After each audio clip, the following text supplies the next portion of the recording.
տեղն է ընկնում, փորձում է սադրանքներ հրահրել, դրանով ինքնապաշտպանվել, վերջում թողնել եւ հեռանալ կամ լավագույն դեպքում թաքնվել իրենց խմբակցության կանանց թիկունքում, ինչպես անում է փոքրիկ Քոչարյանը, իդեպ այսօր եւս Լևոն Քոչարյանը այդ թեժ պահերին թաքնվեց իրենց կանանցից մեկի թիկունքում։ Սա կարծում եմ շատ կարևոր արձանագրում է, որտեղ թե վերջինս, թե իր հայրը միշտ փորձել են ուժեղ տղու կերպարի տակ հանդես գալ, մինչդեռ մի անգամ եւս առիթ ունեցել եմ ասելու, շաբաթը մի քանի անգամ մարզումների գնալը բնավ չի նշանակում լինել ուժեղ տղամարդ կամ սատկած այրուծի վրա նստելը։ Այնպես որ, հարգելի քաղաքացիներ, ուզում եմ սա մեկ անգամ եւս ֆիքսենք։ Արդեն մի քանի օր է ազգային ժողովում մենք արտահերթ նիստեր ենք գումարել, շարունակում ենք մեր աշխատանքները, տարատեսակ թեմաների քննարկումներ ենք իրականացնում, երեկվանից էլ տիկին գլխավոր դատախազը ազգային ժողովի այս ամբիոնից մեզ ներկայացնում է միջնորդություն, կապված Քոչարյանի պատգամավորներից մեկին անձեռնխելիությունից զրկելու հետ, բայց նույն դաշնակները, պատիվ ունեմը, Քոչարյանի մյուս պատգամավորները փորձում են անլրջացնել այս պրոցեսը եւ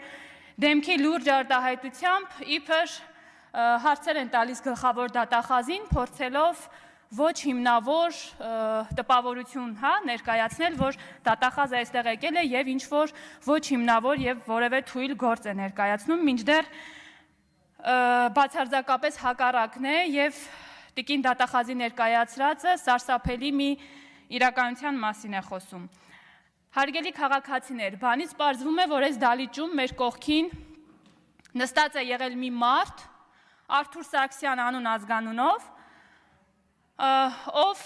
մաս է կազմել, մասնակից է եղել մի օրհնված, ճակերտավոր օրհնված ահաբեկչության, որի ընթացքում վերջինս իր ընկերների հետ պատրաստվում էր սպանել ոչ միայն վարչապետ Նիկոլ Փաշինյանին, ոչ միայն ազգային ժողովի նախագահ Ալեն Սիմոնյանին կամ արտաքին գործերի նախարար Արարատ Միրզոյանին, այլ սիրելի քաղաքացիներ, նաև ձեզանից մի քանիսին։ Այո, նրանք պատրաստվում էին այրել մեքենաներ, մի քանիսին գյուլել պատերի տակ, իմիջայլոց այստեղ իրենք ցույց են տալիս, որ իրականում իրենք ոչ միայն Հայաստանի Հանրապետության քաղաքացուն ուղղակի անվանում են անասուններ կամ էշեր, այլ հենց հավատում են, որ դուք այդպիսին եք, հարգելի քաղաքացիներ, որովհետև չի կարող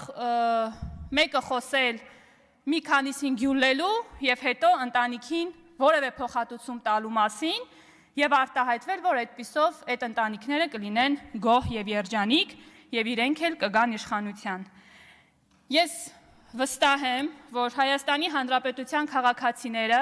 այս ամեն ինչը շատ լավ գիտակցում են։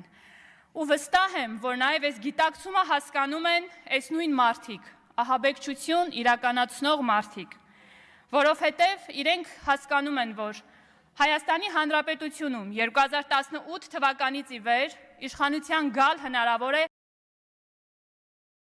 միայն ու բացառապես արդար ընտրությունների միջոցով։ Իսկ Հայաստանի Հանրապետության քաղաքացին վաղուց իրենց քաղաքական աղբանոցն է նետել եւ իրենք քաջ գիտակցում են, որ միակ տարբերակը, որ կարող են գալ իշխանության, դա ահաբեկչությունն է, որը ի պատիվ եւ ի շնորհիվ Հայաստանի Հանրապետության իրավապահ համակարգի բնում խեղդվեց այդ ձեր օպերացիան։ Շնորհակալություն եմ հայտնում առիթից օգտվելով եւս մեկ անգամ մեր իրավապահ համակարգին։ Հարգելի քաղաքացիներ, այս սրբապիղծ ահաբեկչական ծրագիրը ղեկավարում էր Տավուշից Երևան գալու ճանապարհին գառնուկներ գրկող, երեխաներին համբուրող եւ Աստծո անունից հանդես եկող, բայց միևնույն ժամանակ սատանայի հետ գործարք կնքած Վազգեն Գալստանյանը։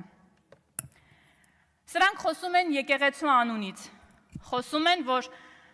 այսօր քաղաքացիական պայմանագիր կուսակցությունը, խմբակցությունը, իշխանությունը դուրս է եկել հայոց եկեղեցու դեմ։ Այսօրվա իշխանությունը, հարգելի քաղաքացիներ, փորձ է անում եւ ամեն ինչ անելու է, որպեսզի Սուրբ եկեղեցին ահաբեկիչների ворջ սարքած անձանցից ազատի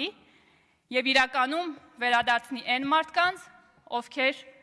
կրում են հոգեվոր արժեքներ։ Բանից պարզվում է մեր հայոց եկեղեցու պատերի ներսում այսքան ժամանակ ահաբեկիչներ են բուծվել ընդամենը եւ սրբապղծություններ տեղի ունեցել։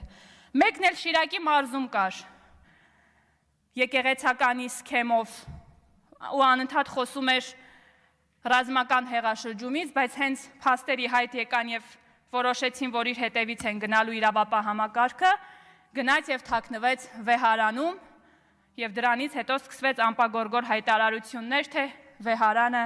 սուրբ վայր է եւ այդտեղ որևէ գործողություն իրականացնել չի կարելի։ Լուրջ եք ասում, ձեզ կարելի է սրբապիղծ եւ ահասար սուրճ ծրագրեր մշակել եւ իրականացնել։ Ես գիտեմ, որ ձեզ մոտ միայն դա է լավ ստացվում։ Եվ երբ այս բացահայտումները տեղի ունեցան, սրանցից ոմանք հայտարարեցին, որ այդ ձայնագրությունները, այդ հրապարակումները արհեստական բանականությամբ ստեղծված ինչ-որ հրապարակումներ ու ձայնագրություններ են, բայց ես ուզում եմ ձեզ շնորհավորել, դուք այս հարցում անգամ արհեստական բանականությանն եք կարողանում հաղթել եւ անգերազանցելի եք։ Ես ապշած էի մի բանի վրա, որ այս օրերի ընթացքում սրանցից որևէ մեկը չեկավ եւ այս ամբիոնից որևէ դատապարտող նախադասություն, մի միտք չհնչեցրեց բացահայտված ահաբեկչական ծրագրի մասին, բայց հետո էլ ինքս ինձ հարց եմ տալիս, ինչպես կարող էին գալ եւ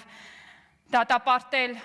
այս ահաբեկչությունը, սպասվելիք ահաբեկչությունը այն մարդիկ, որոնց քաղաքական հայրերը հոկտեմբերի 27 եւ մարտի 1 կազմակերպած մարդիկ են, ինչպես կարող էին։ Այսօր էլ Արթուր Սարգսյանն եկավ այս ամբիոնից հայ տղամարդու կերպարից խոսեց, ներկայացրեց, որ ինքը իսկական հայ տղամարդ է եւ վերջում էլ ասեց, ինձ հարցերին չեմ պատասխանում, որպեսզի երեխաներիս եւ կնոջս հետ գնամ եկեղեցի։ Լավ, դուք ամոթ, մի գրամ ամոթ ինչ է չունեք, ու դուք դեռ համարձակվում եք եկեղեցու կողքով անգամ անցնել, կամ երբ խոսում եք ձեր անչափահաս երեխաների, 4 երեխաների մասին, ես իրականում ուզում եմ, որ Աստված բոլորիս երեխաներին առողջություն տա, բայց ուզում եմ մի բան հարցնել ձեզ, հա, վստահ եմ կլսեք։ Որ դուք պլանավորում էիք, դուք եւ ձեր ընկերները պլանավորում էիք մեքենաներ վառել, չգիտեմ ինչեր անել, չէիք մտածում, որ այդ մեքենաների մեջ եւս երեխաներ կարող են լինել, թե կարևորը ձեր երեխաների ապահովությունն է, որոնց դուք ձեր տարիների թալանած դղյակներում ապահով պահում եք։ Եվ ինչպես այսօր